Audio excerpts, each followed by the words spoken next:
nga rek service d'ordre bi y a tout un tas de choses yoo xam ne dañ koy génnee loolu nga génne lépp war a toogaat nag jéem a xool fan ngay jaar des fois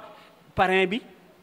des fois ci parrain bi ngay yaakaar des fois gis naa promoteur bu taxawal combat wax ak parrain ba desul dara parrain bi fausé ko kon kooku déjà lambam yàqu na man loolu gis naa ko man moom je plaide pour les promoteurs man personnellement parce que xam naa ne booy bu promoteur tëggul lamb du am. promoteur bu tëggul lamb du am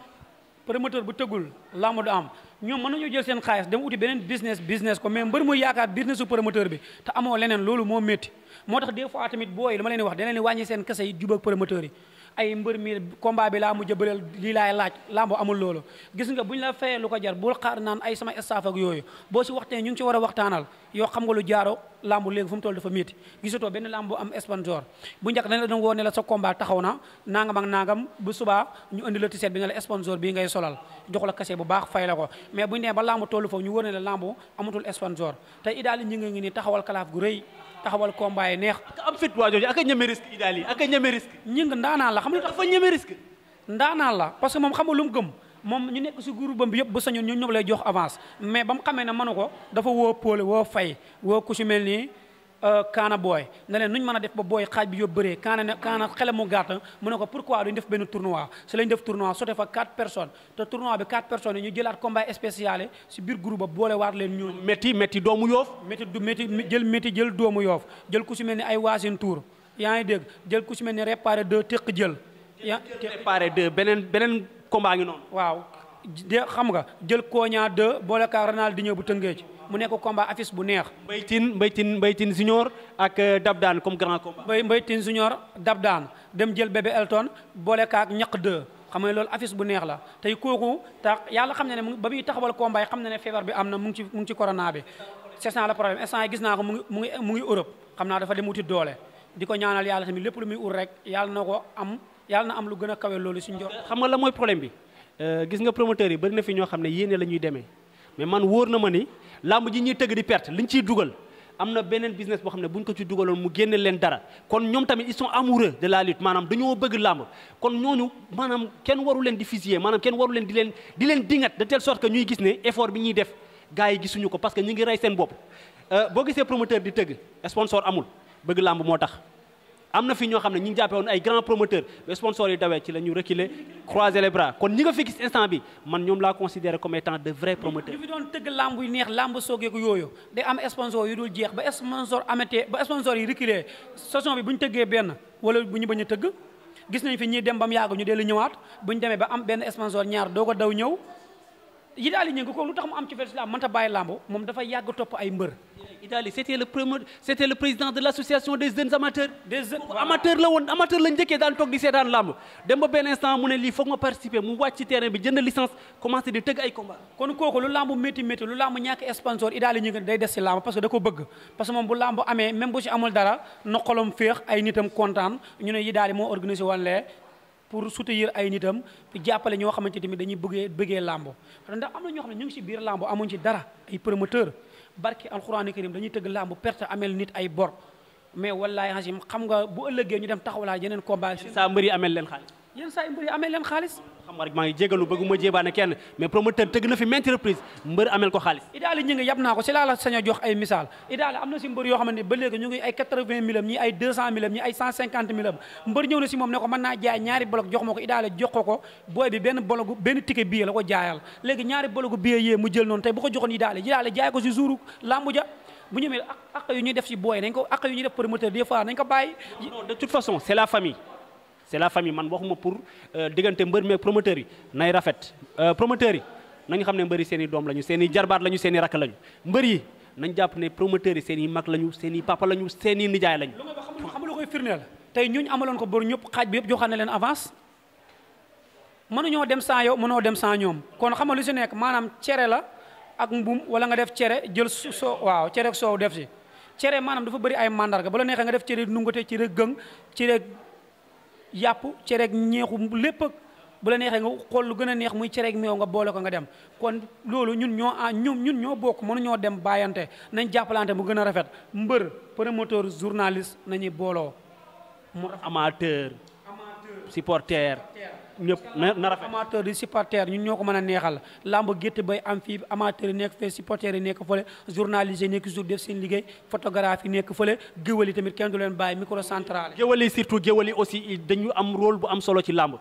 rôle bu am solo parce que tey géwal ak wéykat laay wax bu lamb ne ba des grand combat bu ñëpp na tekk ñoom ngay dégg ndëndee di sajji ñu naan laale baaxu góor la bu doon lamb jigéen sax jeex na ba tey ñoom seen fit man dama naan ñuy seen fit fan lay nekk. imagine combat Modou Lo Balla Gaye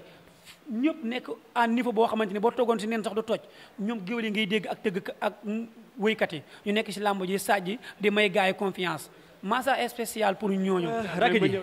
ba tey dañuy desandi ci làmb ji puisque nee nga corona bee ngi fi mais n'empêche promoteur dañuy taxawal ay combat yu yéeme taxawal combat yu bari xaw ma nag fan lañ koy bëree nag saison ren bi c'est que nee nañ officiellement saison bi day ubbi le 1er mars avril mai juin juillet. saison bi war a tëj koor gi day ñëw jël 1 mois kon 3 mois la ñu war a bëre d'accord ci biir 3 mois yi dafa am ay combat yu yéeme yu taxaw déjà ci li ñu jot a jàpp déjà combat bi nga xam ne mooy combat de VIP bi war a passer en premier moom mooy Lac de Guiers 2 Eumeu Sène loo mën a wax ci combat boobu. Lac de Guiers 2 Eumeu Sène boo xoolee def na ñaari yoon ñoom ñaar ñii ne 2-1 la ñii ne 1-1 la ba tey gars ñu ngi analyser mais man sama xalaat bu gàtt rek. lu ma mën a wax daal loo xamante ni maanaam ku ne dina gis sa bopp def na ñaari yoon ñoom ñaar beneen bi bu ma juumal Eumeu lañ joxoon victoire bi. moo daan Eumeu moo daan beneen bi ñu defoon. dañoo niil kon foofu yaakaar naa moo juumal 1-0 moo fa am.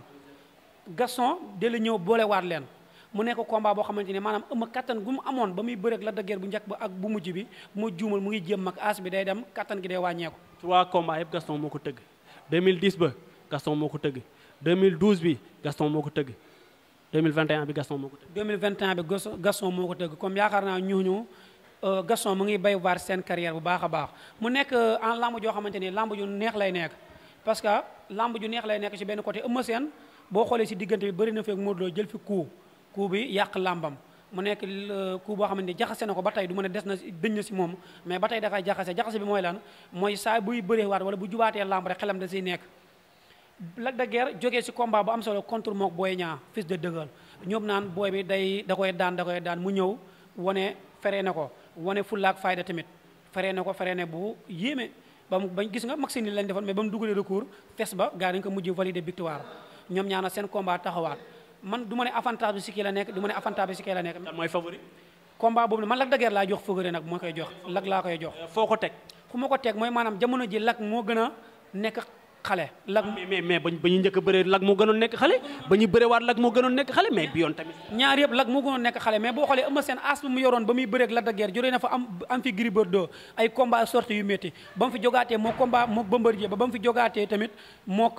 Modou Lo nga xool Lac de Guiers ba mu jógee ci Eumeu Sène ak léegi laa lay wax de boo xoolee dama ne moo gën a nekk xale man Lac moo gën a nekk xale moo tax moom laa jox favori te moom laa favoriser ci combat jeunesse bi moom nga favoriser. moom laa favoriser parce que tamit man gis naa ne jamono ji moo ëpp kattan Eumeu Sène man Lac de Guiers gis naa ne jamono ji moo ëpp kattan Eumeu Sène moo ëpp kattan te gëm naa ne mooy gën a bëgg combat bi Eumeu Sène moom mooy favori man 100% man moom laa ko jox.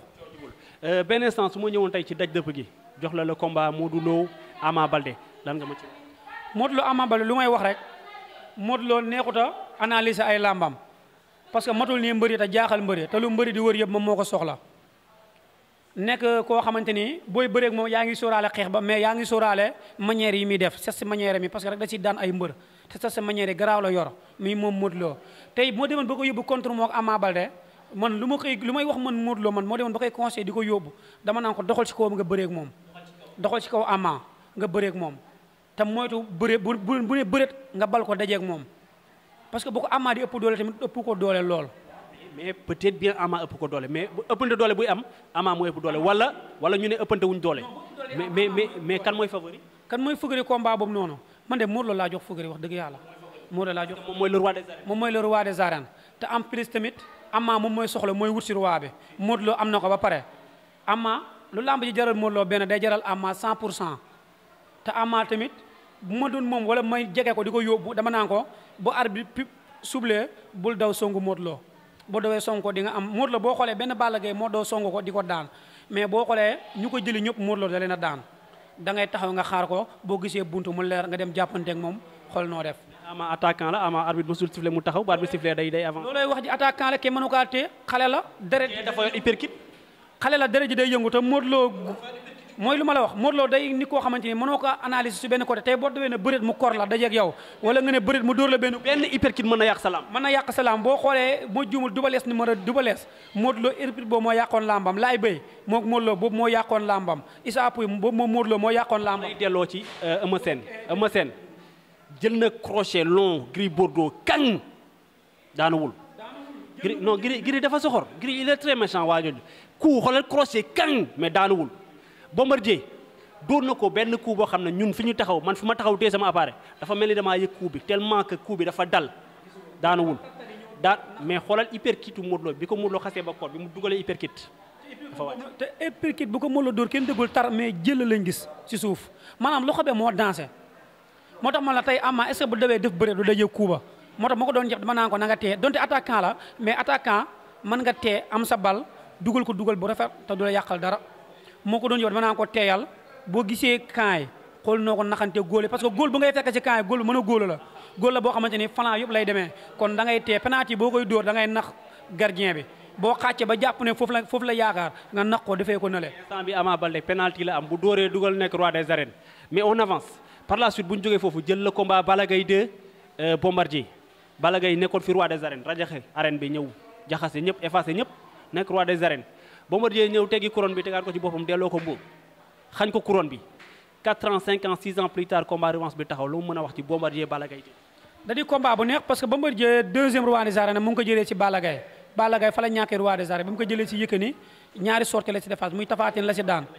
waaw dajee Bombardier daan ko Bombardier dalu ko jëlaat ci moom doxalaat ba mu ci doxalaatee daan ci Modou Lo jógee ci Modou Lo am Eumeu Sène daanaat ko ci moom moo lay wóor ne roi bi du mën a yàgg ci booy yi seen biir day wër loo mais Balla ba ko Bombardier di daan dana dafa feebaroon wérutoon léegi nag moom nee na wër na pare na te Balla koo xam ne il est technicien il est offensif il est très technique il est très technique dafa boole mën a bëree oyof du yenu bis combat du ko dépassé te bu ne cax sa ngembu bëree ba jeex na boo ko Bombardier di ko dóor di ko palaaxe di ko daan dana wérut dafa tawatoon Bombardier pare woon na pare ndax lu Bombardier lu mu pare woon foofu noonu ba am si moom ndam day ñëw continuer waat ko te gis nañ nag Bombardier combat boobu ñu ko yeboon muy magam ji Pape Dia ndem si yàlla